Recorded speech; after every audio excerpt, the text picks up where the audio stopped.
instant le silence assourdissant. Pas le silence de la paix, mais celui de la maladie. Une jeune femme, autrefois pleine de vie, est tombée malade. Une affection neurologique rare qui l'a enfermée dans son propre corps. Les mots ne venaient plus, les mouvements étaient difficiles, son monde s'était réduit à un lit d'hôpital. Les médecins, impuissants, ne pouvaient qu'offrir des soins palliatifs. L'espoir s'éteignait, jour après jour.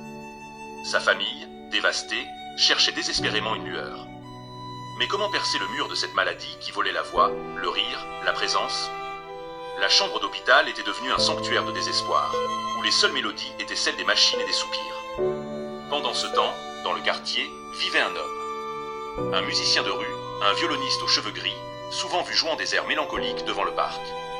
Ces mélodies, souvent ignorées, étaient le reflet de son âme simple.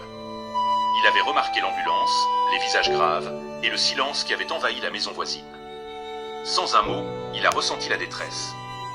Un après-midi, alors que le désespoir atteignait son paroxysme, le musicien a fait l'impensable. Il s'est posté sous la fenêtre de la jeune femme et a commencé à jouer.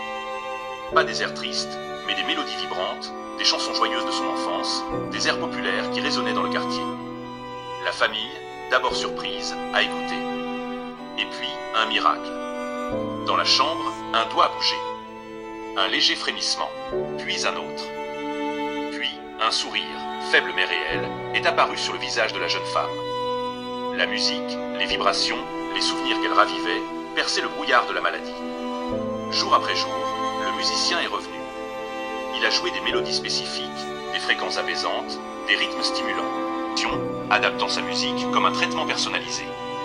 Il a même commencé à lui apprendre à jouer de petits instruments de percussion, stimulant ses fonctions cognitives et motrices.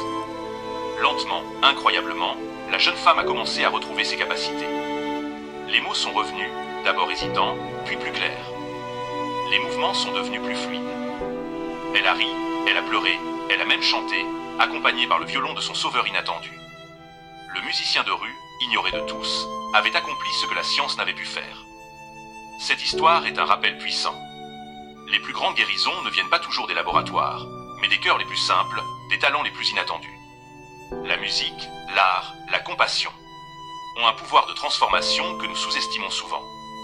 Ne sous-estimez jamais la mélodie qui peut briser le silence de la maladie et ramener la vie.